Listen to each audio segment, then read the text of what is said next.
O Plano Safra 2025-2026, anunciado ontem pelo governo federal, recebeu críticas dos produtores rurais. E é sobre esse anúncio que nós vamos conversar agora com o notável da Times Brasil e presidente da Frente Parlamentar da Agropecuária, o deputado federal Pedro Lupion.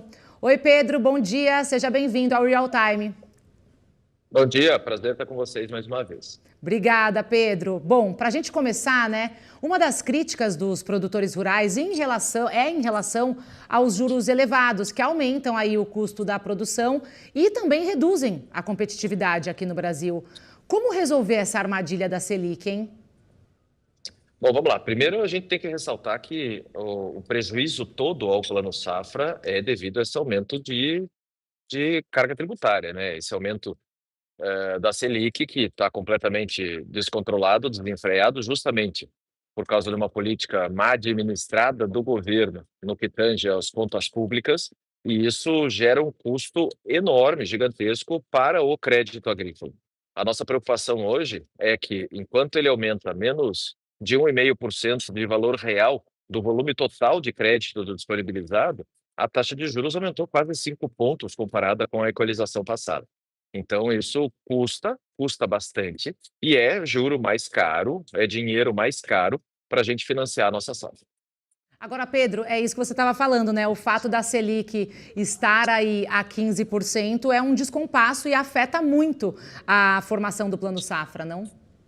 Não, sem dúvida, a preocupação é justamente com a equalização dos juros, né? Pior ainda, o governo ontem anunciou, numa peça de propaganda sem precedentes, tentando buscar algum discurso ou uma narrativa positiva sobre esse Plano Safra completamente incipiente, colocando uma situação de dividir ainda a liberação dos recursos equalizáveis, ou seja, aquilo que custa para o governo, que são aqueles recursos necessários para equalizar os juros, ou seja, para deixar o juro mais barato lá na boca do caixa, lá no banco, lá com o gerente do banco, a hora de pegar o crédito, dividir ainda em 2 semestres, liberar metade nesse semestre e metade no próximo semestre. Ou seja, o produtor não vai conseguir acessar, a gente precisa de alternativas ao Plano Safra. Para isso nós temos FIAGROS, temos as LCAs, temos outras linhas de crédito específicas do setor privado que o governo também está tentando taxar. Nós derrubamos a taxação dos FIAGROS na última sessão do Congresso, vamos derrubar a taxação das LCAs com essa medida provisória. Então, a gente está trabalhando, tentando salvar o crédito e deixar com que esse 1,2 trilhões de reais, que é o grande montante da agropecuária brasileira, não seja prejudicado. Bom, você citou aí, deputado, nessa sua outra resposta, essa questão justamente da tributação das LCAs, as letras de crédito do agronegócio. Como que isso poderia ser resolvido, então, Porque é mais um entrave aí ao financiamento da produção.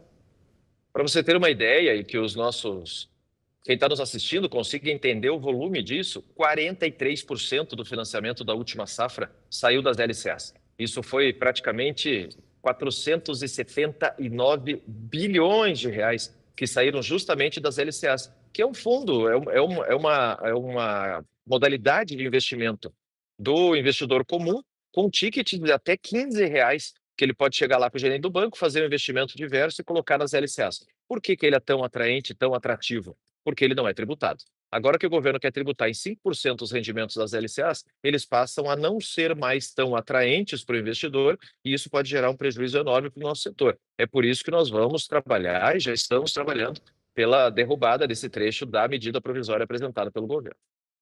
Deputado, agora um outro ponto, de questionamento é sobre a equalização dos juros do Plano Safra. Caiu, em relação à safra anterior.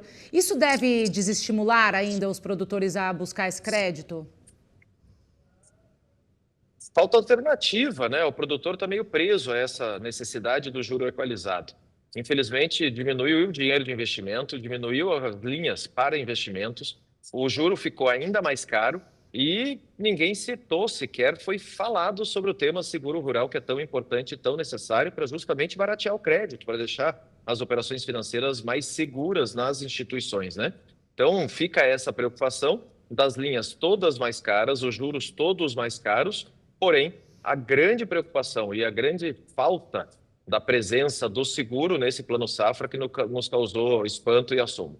E quanto às renúncias fiscais atribuídas ao setor, os números do governo batem?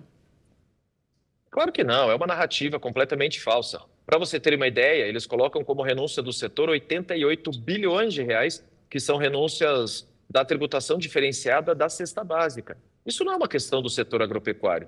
Aliás, isso é uma questão social, é uma questão de Brasil, é uma questão para o consumidor final. Isso não pode ficar na conta do produtor rural, até porque o produtor rural compra também a cesta básica nesses produtos, né?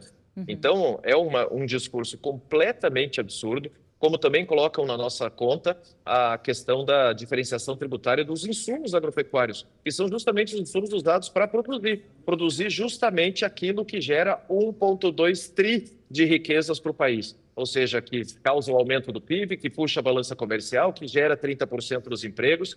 Então, quando o governo fala em renúncia, o governo está querendo falar justamente em buscar da onde tem algum recurso, dado a sua irresponsabilidade fiscal e a incapacidade total desse governo de resolver as contas públicas. Por isso também, né, essa quantidade de críticas que a gente tem visto aí desde o anúncio, não?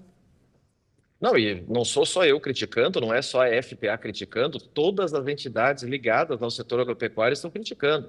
Desde o setor de armazenagem, o setor de máquinas, o setor de sementes, o setor de trigo, de milho, de soja, de pecuária, todo mundo com críticas contundentes, justamente porque, infelizmente, ontem foi feito um anúncio especificamente de propaganda, né? Um anúncio só para justificar que tinha feito algo, mas completamente incipiente relativo ao tamanho da nossa safra.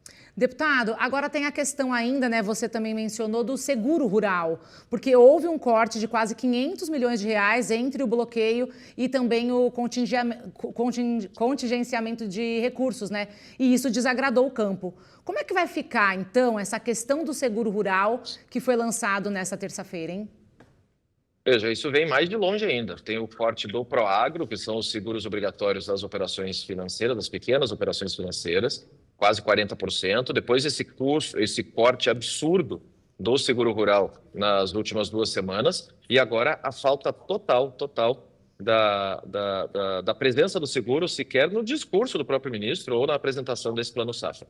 Isso é resultado de um governo que não tem dinheiro para fazer isso, ou seja, não consegue alocar recursos necessários para o seguro. E o seguro simplesmente é a garantia das instituições financeiras que vão ter o pagamento daquele crédito, né? Ou seja, quanto mais inseguro o mercado, mais caro fica o crédito. Nós estamos mudando a lei, já estamos lá no Senado, a ministra Tereza Cristina, a senadora Tereza Cristina, fazendo a lei do seguro lá no Senado, para a gente conseguir colocar efetivamente uma nova lei de seguros no Brasil, baseada no modelo americano, no modelo mexicano, em que a gente mitiga riscos e, principalmente, quanto melhor a apólice, obviamente mais barato o crédito. É o que nós estamos tentando, sem apoio ainda do governo, mas trabalhando bastante para suprir essa demanda e essa necessidade. Para você ter ideia, de 2015 a 2025 não chegou a 7 bilhões de reais a execução de seguro agrícola no Brasil, ou seja, dá menos de 1 bilhão por ano.